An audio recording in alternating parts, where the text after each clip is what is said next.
E agora o nosso tema é gestão, porque em tempos de crise sanitária, que já se estendeu para um caos nos sistemas de saúde pública e privada, sem contar a economia, como um gestor de empresa pode ser útil para os colaboradores? Aquele que se importa com os resultados apenas? Afinal de contas, é momento de apertar os cintos, né? Ou seria melhor aquele mais humano, que tem empatia com os colaboradores e os problemas deles? Vamos discutir esse tema muito atual com a Fátima Mota, que é especialista em liderança e comportamento humano. Ela está conectada aqui com a gente e conversa ao vivo. Fátima, um bom dia, bem-vinda. Bom dia, Pablo. Eu agradeço muito a possibilidade de estar aqui conversando com vocês e é um grande prazer poder falar sobre esse tema que eu acredito que é tão importante e urgente nesse momento. É verdade, estamos aqui com muitos empresários rurais nos ouvindo, nos vendo e também os próprios colaboradores, né? E é um debate aí para todo mundo realmente refletir um pouquinho, né? Porque a dinâmica do nosso trabalho, né, Fátima, ela mudou um pouco, né? Completamente. Muita gente tem que ficar em casa, não sempre todos os dias, mas alguns dias. Muita gente está com receio de ir trabalhar por conta da pandemia. Outros querem trabalhar, não tem medo da pandemia, né? Primeiro de tudo, como é que eu lido com essas diferenças, né, dos meus colaboradores e até dos meus colegas colaboradores? Ok. Pablo, acho que sim, você falou no início essa questão de resultados e pessoas, né? Eu sempre falo que o grande desafio dos líderes é olhar para resultados e olhar para pessoas ao mesmo tempo. Isso sempre foi, com pandemia, sem pandemia. A questão toda é que muitas pessoas, antes da pandemia, só olhavam para resultado e davam um valor muito alto para resultado e baixo para pessoas. E agora, com a pandemia, isso inverteu, porque eu preciso olhar para as pessoas porque eu percebi finalmente que os resultados são feitos com as pessoas, né? Então não adianta eu querer ter resultados se as pessoas não estiverem bem, se elas não estiverem equilibradas, se elas não estiverem satisfeitas, se elas não estiverem motivadas, se elas não estiverem entusiasmadas. Então o papel do líder é crucial para ele entender essa mudança, ou seja, resultados são importantes? Claro que sim.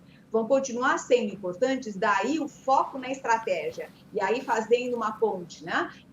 Quais os líderes que conseguiram dar conta desse momento e estão conseguindo dar conta desse momento?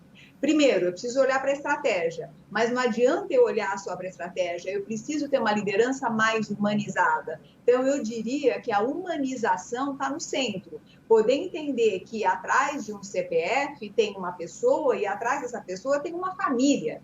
E agora, nas suas casas, elas têm a casa acontecendo, né? Elas têm os seus problemas acontecendo. E cabe ao líder, sim, ter uma gestão mais humanizada. E aí tem várias coisas que eu observo.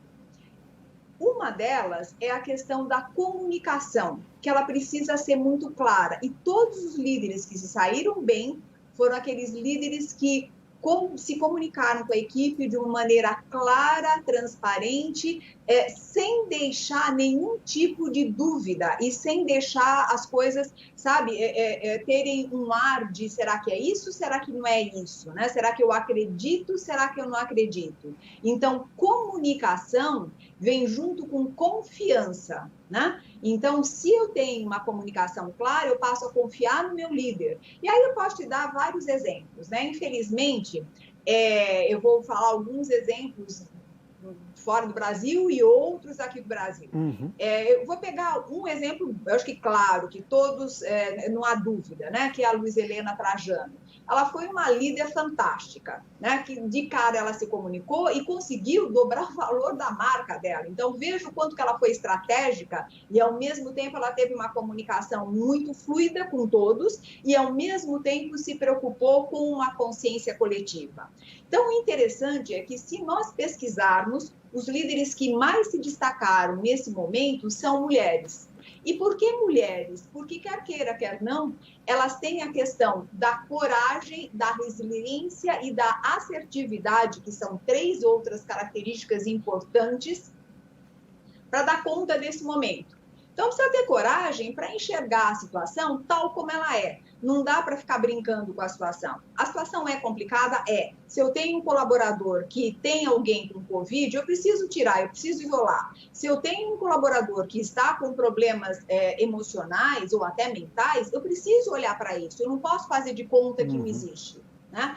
Então, você veja, uma coisa que eu bato muito com os líderes que eu trabalho não deixem as câmeras fechadas. Vocês precisam enxergar nas reuniões, vocês precisam enxergar a equipe, vocês precisam olhar para cada um. Então, quando você fala assim, como é que eu lido com as diferenças? Primeiro, você precisa se autoconhecer, que é uma outra característica importante deste líder desse novo tempo. Eu preciso me conhecer.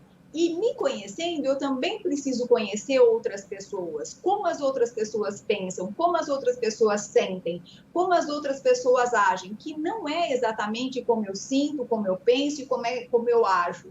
Então, o meu olhar, a minha percepção tem que estar muito aguçada, né? Sim. Isso na mulher é alguma coisa atávica, né? Você veja, a mulher, ela olha para o filho e fala assim, você está com febre, né? Então, tem uma questão no olhar que precisa ser muito bem trabalhado.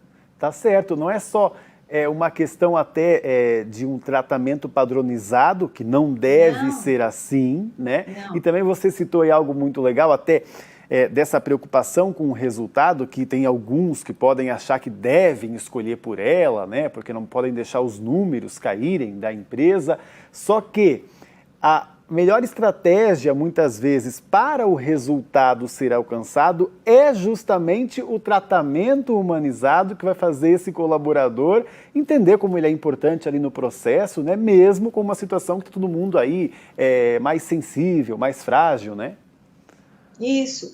Então, assim, desde eu me preocupar se o colaborador tem recursos em casa que ele possa lidar, né? Até poder entender que ele vai ter que ter uma flexibilidade em termos de horário, quando é que ele pode contar ou não com esse colaborador. E eu tenho trabalhado com várias pessoas do agronegócio, né? E esse é um ponto também fundamental. Eu preciso olhar para as pessoas como pessoas e não como objetos, não como máquinas. Isso foi lá na liderança 1.0, né? Foi na primeira revolução industrial. Agora a gente precisa olhar de uma outra forma, porque as pessoas que vão fazer bem o trabalho. E tem uma coisa interessante, Pablo, que é assim, quando eu sinto que o meu líder confia em mim, eu acabo me dando mais, eu acabo me comprometendo mais, eu acabo me engajando mais. Se eu percebo que o meu líder não confia em mim, aí é a hora que eu tranco, eu não me comprometo, aí eu me desmotivo e o resultado vai por água abaixo. Isso já se sabia há muito tempo, mas me parece que a gente passou por uma pandemia para que voltasse a importância da empatia, né? De eu sentir o que o outro está sentindo. O que o outro está sentindo numa casa pequena, minúscula, com 3, 4 pessoas ao mesmo tempo? Ou o que o outro está sentindo na hora que ele está sozinho e não consegue chamar ninguém para ficar com ele? Ou o que o outro está sentindo debaixo de um sol? O que o outro está sentindo nas condições que ele trabalha? Então, a partir do momento que o líder começa, de fato, a ter essa empatia, ele consegue passar por essa situação de uma forma um pouco melhor. Veja, eu quero dizer uma coisa aqui, não está fácil para ninguém. Claro que o líder ele precisa ser muito mais forte, por isso que o autoconhecimento é tão importante nesse momento. Eu preciso conhecer as minhas forças e as minhas fraquezas, porque aí eu potencializo as minhas forças e começo a trabalhar as minhas fraquezas. Não tem como. Se eu não faço isso, eu me perco, né? Então, eu até, sabe, Pablo, eu estava pensando aqui, né? Eu coloquei fiz uma frasezinha, né, para a gente lembrar, que é chá com ceci. O que é chá com ceci? Né? Chá com ceci é exatamente o que a gente tem que fazer, né? Primeiro, então, é a questão da comunicação, é a transparência e a assertividade. Primeiro o C da comunicação. E aí, dando um exemplo, né, a Jacinda Ardern, que é a primeira-ministra da Nova Zelândia, por exemplo, ela teve melhor resposta ao vírus exatamente por conta da comunicação que ela teve, né? O presidente de Israel, ele conta histórias para as crianças toda sexta-feira, falando sobre o que está acontecendo.